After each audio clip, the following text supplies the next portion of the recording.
Assalamualaikum warahmatullahi wabarakatuh. Waalaikumsalam Bagaimana kabar warahmatullahi kalian wabarakatuh. anak-anak? Sehat ya? Sehat. Oke, baik anak-anak. Sebelum mengawali pembelajaran kali ini, saya minta salah satu dari kalian untuk memimpin doa. Silahkan Wahyu dipimpin doa agar kegiatan kita berkah dan barokah. Terima kasih Wahyu. Kemudian bahan ajar yang sudah saya kirim di Google Classroom, silahkan disiapkan. Di situ ada LKPD, ada PPT. Juga jangan lupa mengisi link daftar hadir di Google Form ya, yang sudah saya kirim sebelumnya. Saya akan memutarkan contoh video dari contoh KD yang akan kita bahas. Silahkan pirsa dengan baik. Assalamualaikum warahmatullahi wabarakatuh.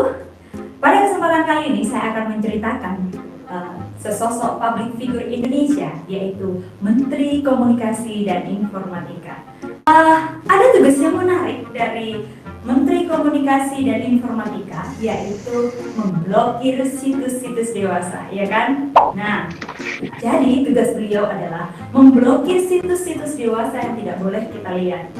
Pertanyaan saya adalah, sebelum diblokir, kira-kira ditonton dulu nggak sih videonya? Dari video yang sudah saya tampilkan tadi anak-anak, kira-kira materi apa yang ingin saya bahas? Coba. Teks anekdot, Bu. Nah, betul sekali. Ya, anekdot. Oke, jadi kompetensi dasar pada kesempatan kali ini yaitu mengevaluasi teks anekdot dari aspek makna tersirat. Jadi tujuan kita adalah siswa mampu menilai isi dan mengkritiki makna tersirat yang terdapat di dalam teks anekdot. Kira-kira anak-anak, apa sih anekdot itu? Teks lucu yang berisi kritikan, Bu. Ya, manis sekali jawabannya. Betul sekali, pinter-pinter kalian ya. Ya. Jadi teks anekdot itu adalah teks lucu yang berisi kritikan ya. Cerita lucu yang banyak beredar di masyarakat itu adalah kebanyakan adalah teks anekdot. Kenapa? Karena memiliki tujuan untuk menyampaikan sebuah kritikan.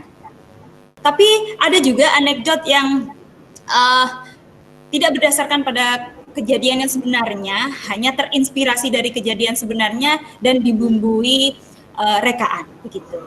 Nah, anak-anak, biasanya di dalam teks anekdot itu berisi kritik sosial mengenai kehidupan sehari-hari. Oke, nah kritik sosial kira-kira anak-anak dari video tadi yang sudah Bu Fia sampaikan.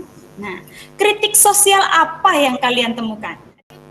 Bu Afi menyebutkan tentang itu Bu, yang Bapak Menterinya main berangkat pagi tapi main game itu Bu. Nah, ya betul. Nah, bukan kerja malah main game gitu ya. Apa makna tersiratnya di situ, Wahyu?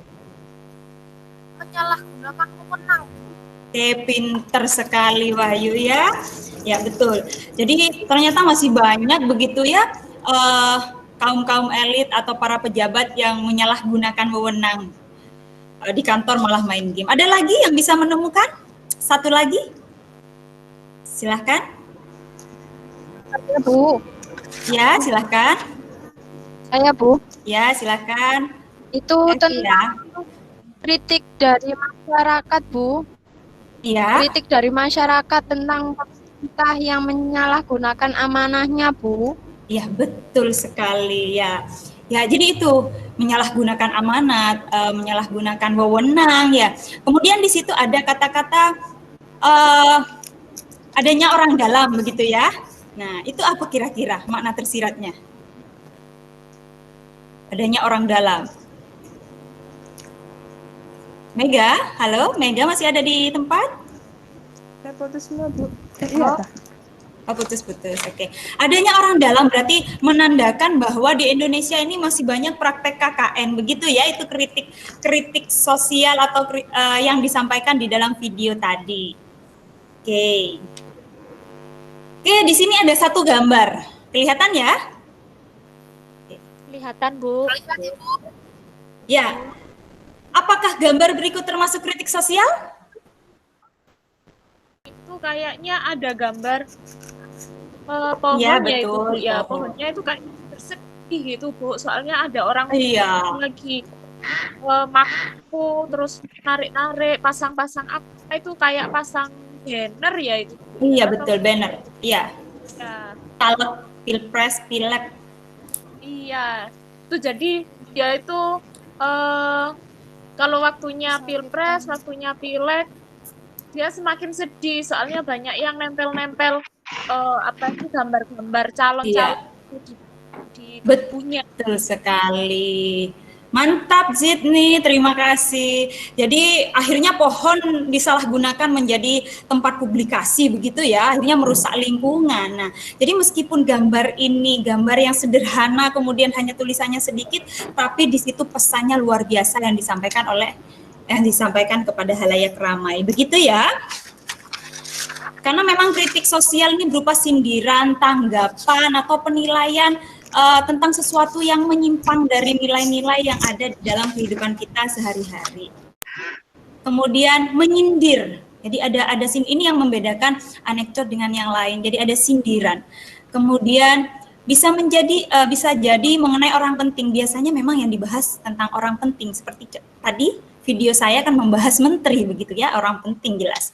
Kemudian memiliki tujuan tertentu. Jadi ada makna tersirat. Ada dua macam isi di dalam teks anekdot itu anak-anak. Yang pertama adalah tersurat dan yang kedua adalah tersirat. Tersurat itu tertulis secara harfiah di dalam teks. Jadi kelucuannya itu tertulis, dibaca oleh kalian. Oh, bentuk lucunya ini. Nah, itu tersurat. Sedangkan tersirat itu maknanya berhubungan dengan situasi dan kondisi yang ada di dalam masyarakat. Lucu ini artinya apa sih? Menyindir ini, lucu yang menyindir ini artinya apa? Itu tersirat. Nah, jadi ada yang disampaikan, ada pesan yang ingin disampaikan, itu anekdot. Kemudian kisah cerita yang disajikan hampir menyerupai dongeng, jadi runtut. Jadi ada kronologi di situ. Oke. Ketika Bu Fia bercerita begini, ada video misal, ada cuplikan video warkop misal, ada Dono Kasino Indro yang sedang melucu, kemudian kalian tertawa. Atau video TikTok yang hanya berapa detik atau berapa menit, ada kelucuan di situ, kemudian kalian tertawa. Apa itu termasuk anekdot? Apakah termasuk anekdot? Tentu, Bu. Belum tentu, betul. Mengapa? Karena dikatakan anekdot kalau ada unsur menyindirnya, Bu. Betul sekali, berarti kamu sudah mendapatkan apa yang saya sampaikan dari awal. Betul sekali. Jadi kalian harus bisa membedakan antara anekdot dengan humor. Oke, jadi ada perbedaan antara anekdot dengan humor. Apa tadi yang disampaikan oleh Evi? Jadi kalau di dalam anekdot ini ada sindiran. Ada sindiran, ada pesan yang ingin disampaikan kepada halayak ramai. Sedangkan humor hanya sebatas lucu saja. Jadi kalau lucu orang tertawa, udah itu titik penilaian tertinggi. Tapi kalau anekdot tidak. Sampai atau tidak pesan yang disampaikan oleh penulis kepada pembaca, itu anekdot. Perbedaannya di situ. Kemudian ada struktur. Yang kemudian dijawab 3 pertanyaan tadi.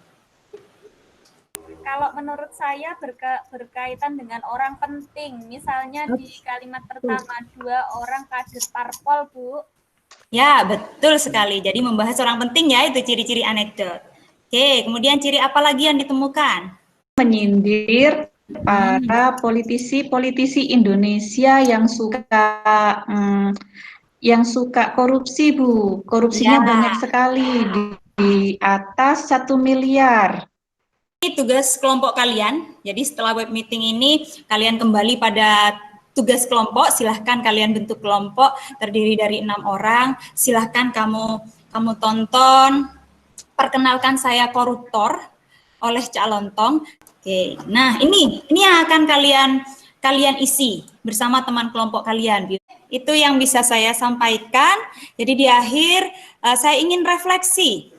Setelah pembelajaran ini saya jadi tahu ternyata antara anekdot dan humor itu berbeda. Kalau humor itu hanya bersifat lucu, sedangkan anekdot itu ada sindiran atau kritikannya. Seperti itu, Bu. Di akhir pembelajaran, mari kita tutup. Silahkan ada 1 orang untuk memimpin doa. Silahkan Evi, silahkan pimpin doa. Baiklah teman-teman, untuk mengakhiri pembelajaran pada siang hari ini, marilah kita berdoa bersama-sama. Berdoa dimulai. Sekian dari saya. Assalamualaikum warahmatullahi wabarakatuh. Waalaikumsalam.